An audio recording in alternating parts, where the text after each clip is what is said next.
Hi, welcome back to my relationship, my dating, proposal, wedding, and every other thing becomes a story. I knew my husband before I got married to him, and I know you ask how. Don't worry, I will break it down. I knew my husband through my auntie's friend. You get through my auntie's friend, and then my auntie's friend is my husband's sister-in-law. You get. Don't worry, with time you understand better. Now, I was finding it difficult to gain admission, and I laid my complaint to everyone. And she came to the house. I told her, she told me that she will relate it to the brother-in-law. And I keep disturbing her everywhere I see her, in the market, in the church. In fact, I was practically her nightmare. So she called me one day that I should come out and meet the brother-in-law, which is my husband. I came out and I met with my husband. We spoke, and every other thing becomes a story that I got admission.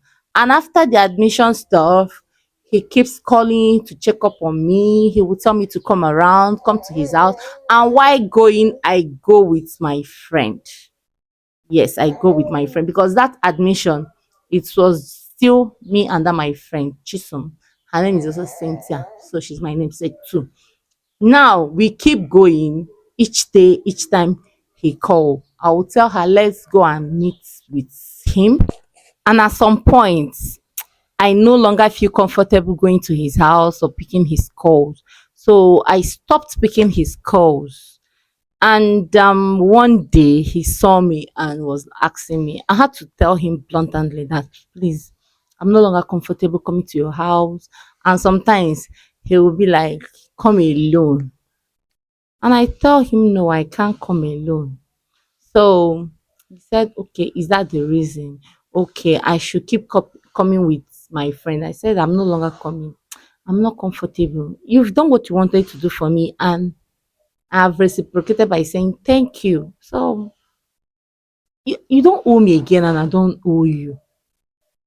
Oga, hello.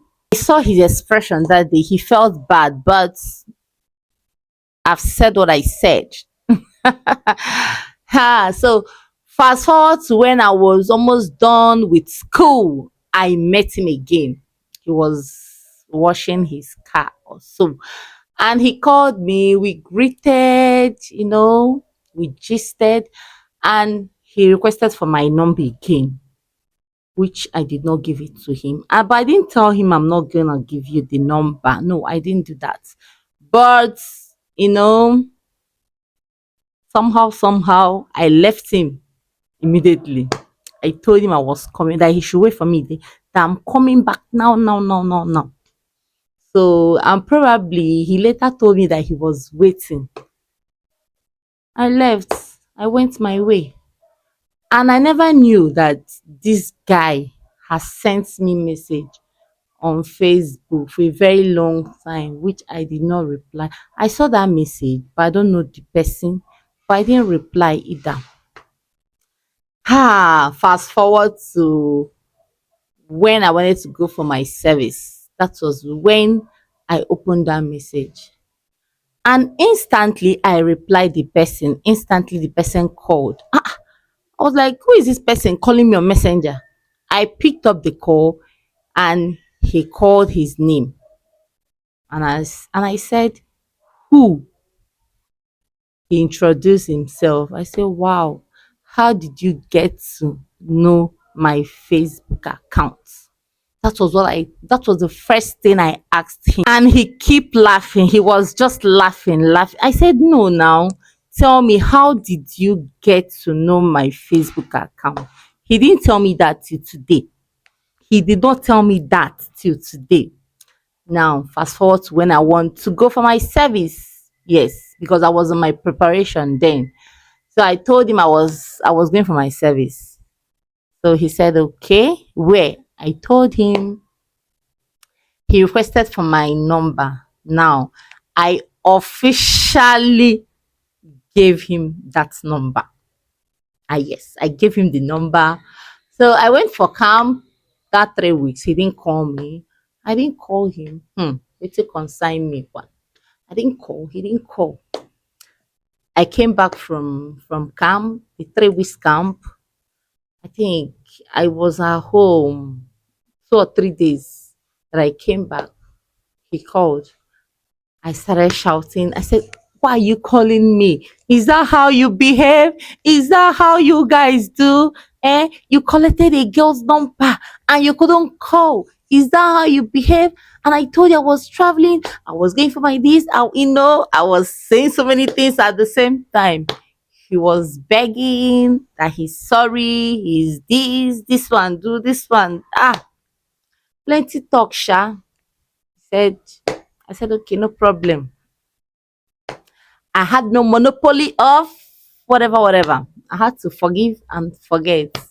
We started gisting. He told me he was coming back or he's back. I said, wow, are you serious? Welcome. Way bread. Just like that. He said, don't worry, that he will be in the east so day. I said, okay. I didn't still call. He was calling. He will call in the morning, call in the afternoon, call in the night. I said, I don't know this guy's plan. Oh. I don't know this man's plan.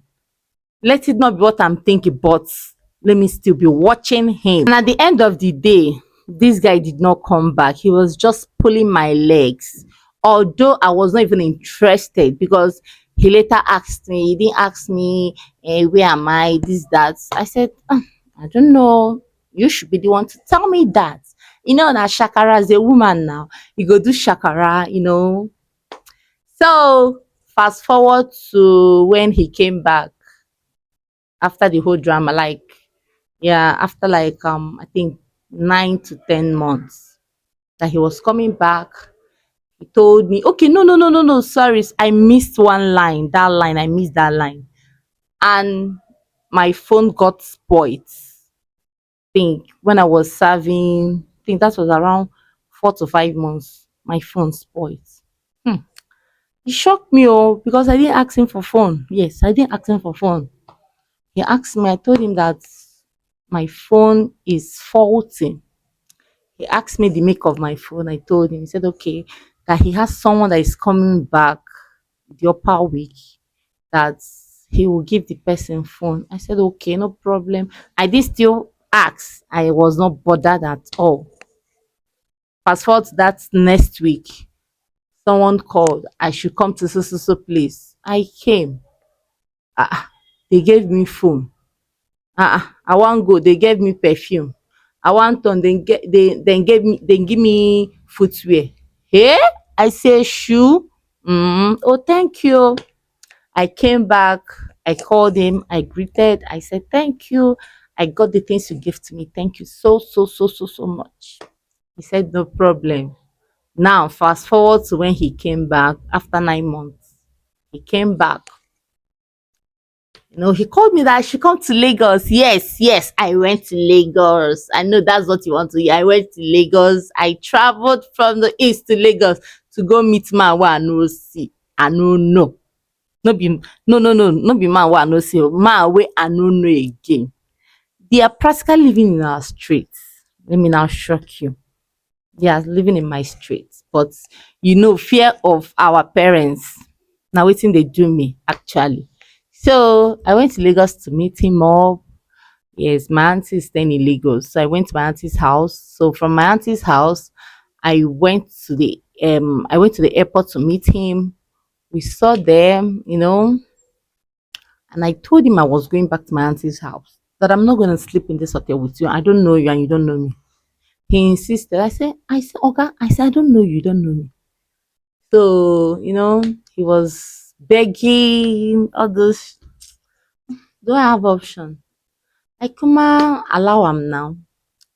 We went to hotel.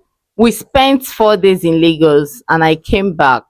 And I came back to my house. He went to his house. From there, he started telling me his intention, that what he wants is marriage. Did you see how intentional men do? Like, he stated what he wanted. He said, what I want is marriage. I don't know whether you're ready. Please tell me, even if you're not ready, just tell me. Let's know what to do about it. I said, okay, I'll think about it. He keep asking every day, every day, every day, every day. I said, Oga, relax now. Relax. At some point, I didn't reply that to today. I didn't reply that thing I told him till today.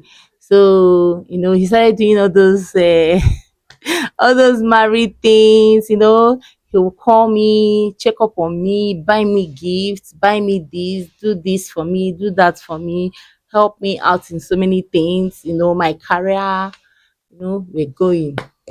Do you know that this man did not propose to me? He was in abroad.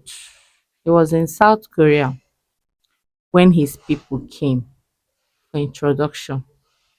We were just discussing. He told me that he's planning on the introduction. I said, and you did not propose to me, and you're telling me that you want to come and see my people. He said, I shouldn't worry about that one now. How about now? I said, okay, when? He said October, that month. I said, okay. They came. The mom is an exceptional. Let's not go. Let's not go into details there. So they came and I did my trad.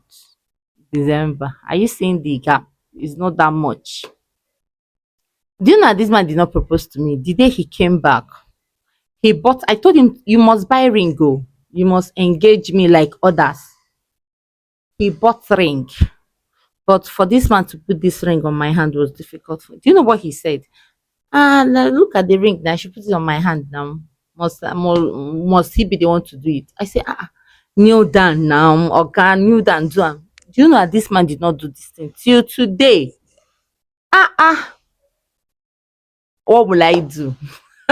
Nothing. Na me put my engagement ring go. Let me now tell you people. Na me put my engagement ring for my hand, carry am. But then they don't they marry me now, so I had to wait before then the trad came up. Now we started preparing for our traditional marriage. My husband is not a Catholic, and my father is this kind of person that do whatever that pleases you. So their church said there is no alcohol, there won't be any alcohol on that day.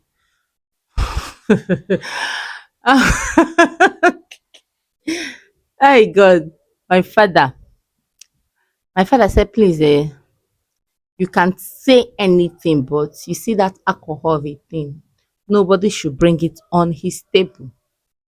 Nobody should bring it on his table. If you guys are not taking alcohol, that's fine for you guys. You guys won't control me. You guys will not tell me what to do in my house. Please. This is just the way my father did it. Hey God. And at the end of the day, you see that no alcohol. It did not work. I mean, it did not work. It did not work. Yes, it did not work. Everywhere was alcohol. For me, everything, palm wine and everything. It did not work. It did not work. Abeg wetin happen? And after they tried, we started planning for my wedding. It's still 1 year gap. 1 year gap. Then I started preparing for my wedding. I don't want to remember so many things about that wedding because I came to realize that when there is feast, especially wedding, there's a whole lot of temptation everywhere, from the man, from the woman, from the both family. So many things happen, but I don't know how to put it, but it's well.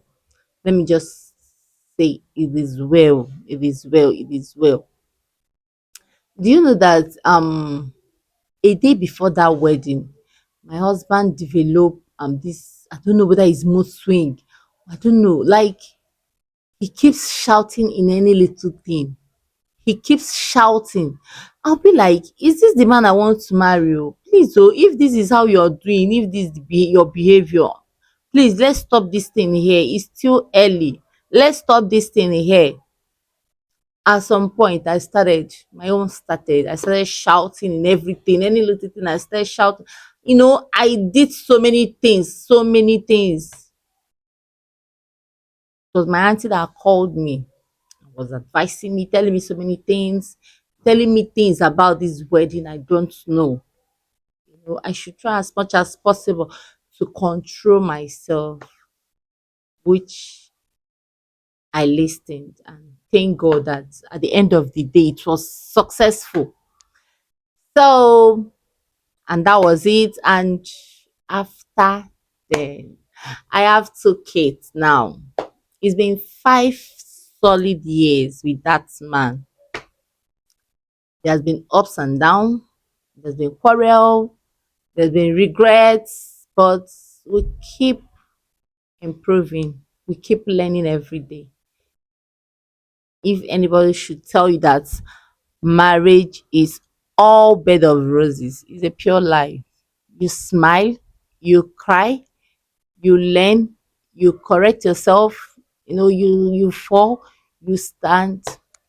That institution is difficult and still something everyone needs to accept. Yes, everybody needs to accept it. Everybody needs to test it. So, um, we have come to the end of this video. Let's see on our next episode how our kids came. So, thank you for watching and don't forget to subscribe. Bye.